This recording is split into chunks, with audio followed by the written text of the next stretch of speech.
musidɓe mi salmini on nodde kala ka woniri hana hande ko joɗɗinen ɗo koko woni feƴƴude kon ka hoore weeyo ko woni feƴƴude ɗo kon ka réseaux sociaux woni ka Facebook woni ka internet woni cenɗe ɗen fof ka YouTube ka TikTok kala ka yarɗa o honɗum woni ɗum woni o anndanɗa hoore ma nambara woni affaire wonɗo feƴƴude hakkunde Mathias Pogba e Paul Pogba fiiɓe yi'ali ɓen fi hanin ɓe jentaki ɓen fiiɓe heɓali feere fi andugol ko honɗum woni feƴƴude kon mi fillitano on ɗum seeɗa fi on ɓurɗo famude ko sabu honɗo joɗɗimi ɗo ko fi honɗo lafala onon kadi yo on jonnu hakkille monkin e fi ko woni feƴƴude ɗo Mathias Pogba en fof ɗen andi Paul Pogba kono ko seeɗa ɓe andi Mathias Pogba hombo woni Mathias Pogba Pogba woni kotirawo funejo anda hoore ma ko Mathias e Florentin woni funeɓe Florentin bo isuyende lagine Mathias hay so jui kono bon yaali ha ton kotirawo Paul Pogba woni joueur de wonde joueur de équipe de France ƴettuɗo mondial on woni joueur ɗo nini mo ara o arti Juve hayde mo Manchester United bref Mathias Pogba ari ka réseaux sociaux o waɗi vidéo e haalaji 4 kaw inni miñam makko Paul wona neɗɗo mo yimɓe ɓen fof tamƴini on wona neɗɗo mo yimɓe ɓen sikki on si yimɓe ɓen anduno ko kanko woni hombo yimɓe yiɓirtano mo ni e nder muɗum o inni o Paul Pogba naɓi ceerno yaagal woni maraboutage au joueur de France ineteɗo Kylian Mbappé woni anda hoore ma ni woni hoodere ballon France nden o ko men étoile filante on étoile ballon France kanko woni tigi on sappo e ɗiɗi maɓɓe on ɗum ɗon noon addi polémique molanaɗo addi nambara addi sonko équipe de France donc andi coupe du monde on no arde ɓoyata ɗon Paul Pogba no arti fi relansugol carrière makko on mbawi sakkitoro Manchester United hari ko ley e dow ko joƴƴinen ɗo noon ko yewten noon fi muɗum wona ko oɗo mari gonga ma ko oɗo mari fenande ko yewteten ɗo ko pihmu feƴƴi e famille Pogba on ko no wawi feƴƴude famille an on min no wawi feƴƴude famille an wonɗo ndarude on no wawi feƴƴude famille musidɗo ma wonɗo takko ma ɗum ɗo noon no duwa en wonande misal no duwa en wonande leçon hara sifaɗi piji ɗo en évitaji ɓay réseaux sociaux on ko pihu anda hoorema kino moƴƴi no moƴƴiri noon ko noon boniri ɗum honno waytata no waytata ɗum ɗum mandete ka meɗen ɓe innayi deftere nden ko moƴƴi kon fof ko nder to woni kamilure nden kono kadi ko boni kon fof kadi koye nder mayre kadi itta kadi kono gollitirɗa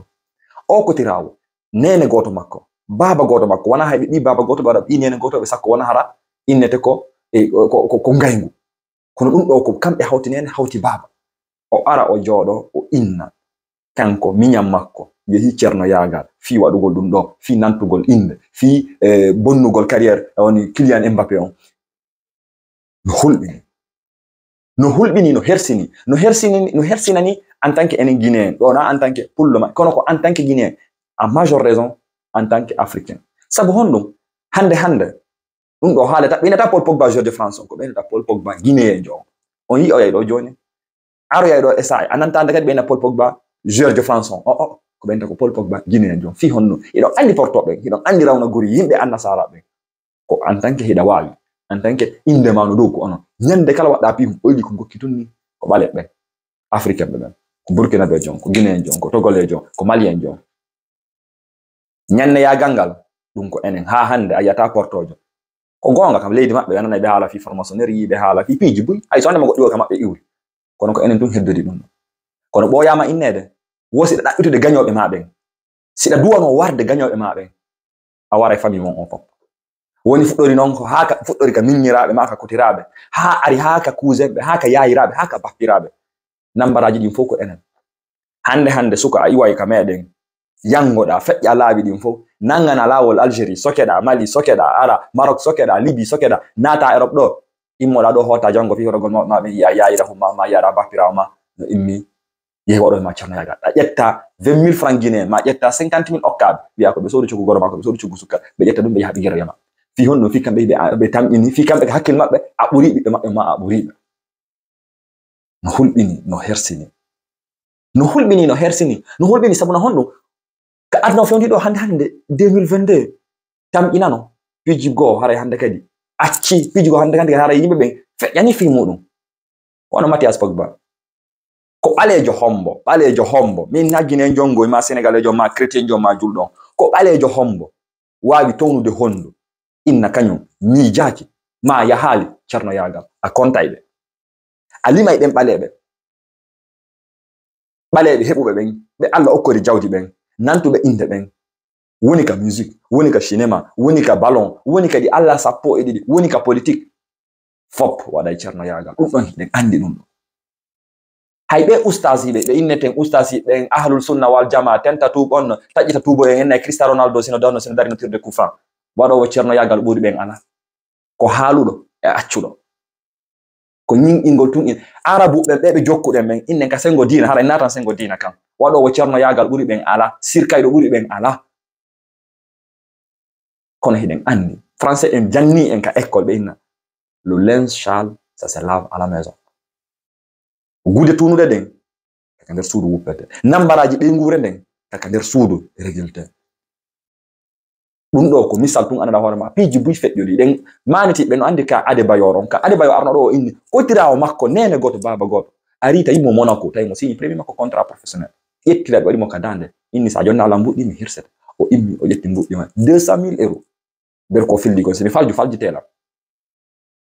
faljitelan ko africain jo hombo joueur jo ballon artiste jo ma ɓe waɗuɓe laawol ber ko mi andi kon waɗuɓe laawol Libye ngol Maroc Tunisie immi ɗon ari ɗo ɓeyda sansadi duuɓi mum a yiɗo africain jo mo 35 ans innama ko 25 ans o mari a yiɗo honno a yiɗo ɓalejo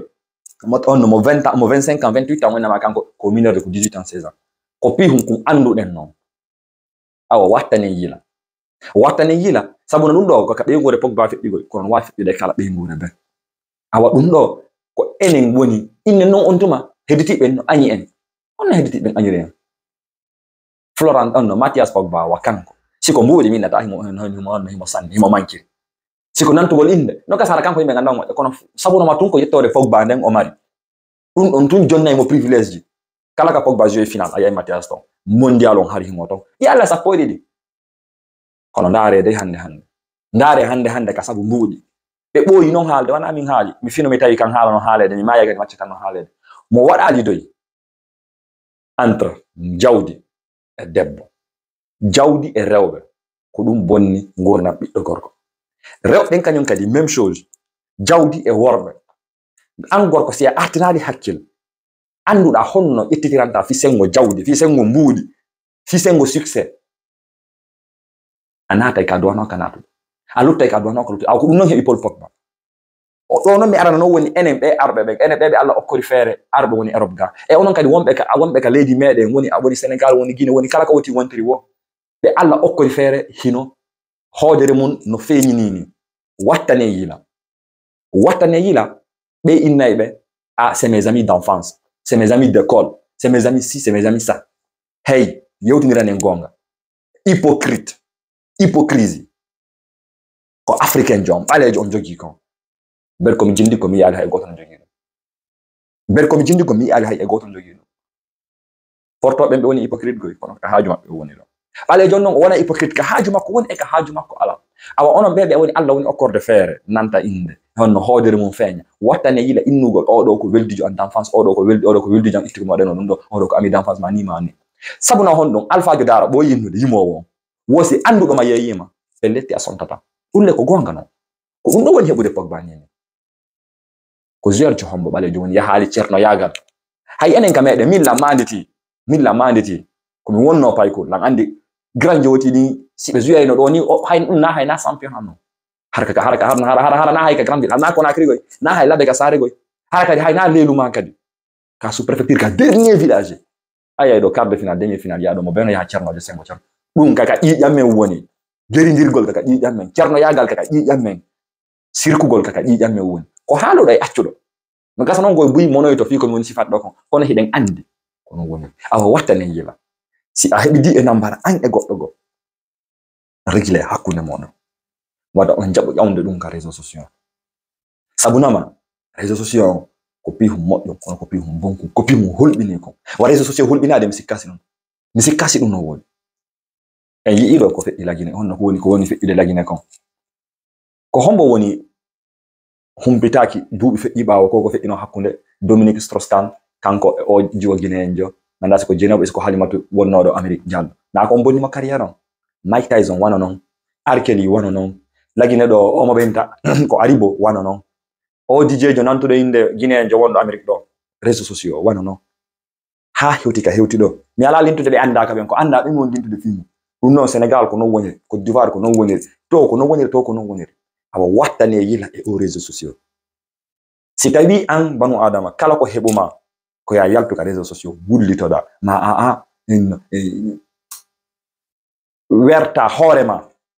hara mi hulanima o ka feƴƴuɗo e nder famille Pogba on ko exemple tun non après noon o ka ɗo kadi o yiyay kadi pijji boyi kadi sortoto kadi ɓay ɓe innude Mathias inni Paul Pogba no duwa ɗimmoɓe ɓe 13 millions an ko miyamma mo hawtuɗa nene e baba goreɓe makko ina no duwamo 13 millions an ara hara ko an hey sika ɓiɗɗo gorko a wakkilto nambara on no wayi wogoy woni ko amari gonga woni ko Pogba mari gonga ça n'a pas d'importance hande aduna fof ko innata ko aw woni bonnude mo carrière on tele naale toña ko no woni ɓay ɗi nambaraji ɗo wawno reglude hakkunde moɗon si yehi ha Pogba décidi notota onno o windata o notota ko o yoɓata mbuɗi ɗin tamƴini ber ko ñamuɗon ko yonni on an ka joueur jo a adi tappude mullere a fuɗɗi tappude mullere hari Pogba intérêt a woni joueur professionnel ko gonga heɓali carrière mo Pogba heɓi o kono a jiba ɗon à travers Pogba kala Pogba ka ñaami on restaurant noon a yaha e ñamara kanko yoɓata kala jet privé mo ƴetti a ƴette on jet privé ara kanko yoɓata inchallah sa poyiɗi kala ko waɗi o yoɓanta on makko ay hara yiɗa tawa e nder ton tawa noon koya on banu adama mo yanganiɗa mo waɗanɗa hay si wonandema he mo be men min jooɗi ɗo on ɗo lamari secret ji ɗi sago an ɗi hewtata ka réseaux sociaux an wonɗo la ndaar ɗon ɗamari secret ji ɗimi tamƴini a faletake ɗi hewtu ka hoore weeyo wano noon mawɓe men ɓen almamiɓe men ɓen honno lamɓe men ɓen ala inna o Paul Pogba il a marabouté Kylian Mbappé Paul Pogba il est sorti avec la mère de Kylian Mbappé mais ça c'est de la sorcellerie totale. Ça, c'est de l'hypocrisie. C'est de l'immaturité. Ça, c'est de la... Mon frère, tu es bête. Franchement, tu es bête. Même si on mettait le couteau sur ta gorge, on te dit, si tu ne fais pas, on va te tuer. Ce serait mieux de choisir de mourir. Au moins, là, tu meurs avec fierté. Tu meurs avec honneur. Mais ça, c'est d'être lâche. C'est d'être lâche. Même père, même mère. Le petit, c'est pas celui. Quand? Et en plus, c'est ça. Ça, c'est comme nous français, chantage. En réalité, argol inna. La mari d'un comme halna jama on. Qu'on a balde arrêt de mihalé. Si tu avais quelque chose à dire, fallait dire directement. Pas dire que, c'est juste parce que vous voulez recevoir l'argent. Donc, vu que vous voulez recevoir l'argent, alors vous êtes là à détruire la carrière du gamin. Peu importe Paul Pogba. Il a joué pour la France, on s'en fiche. Il représente la France, on s'en fiche. Ce que nous on sait en tant qu'Africains, ce que nous on sait en tant que Guinéens, c'est qu'il a la peau noire. Et dans ses veines, ça coule le sang noir. Et on a vu ça marche de charité qu'il a organisé à Conakry. Donc honte à toi, Mathias Pogba. Bref. Hare ko marno kom haala fi affaire Pogba onon kadi taɗo wawi randinde kadi commentaire ji ko holno hakkille mon nangue ko enseignement hombo ƴettuɗen e ɗum ɗo ko honɗum marɗon tamƴini ɗon ko Pogba toñi ko Mathias toñi est ce que tamƴini ɗon himo duwano ko waɗi kon hino mérite ka mérita tawi o wawi humpitode ka nder commentaire ji inchallah en e sawi kadi e vidéo goɗɗo go kadi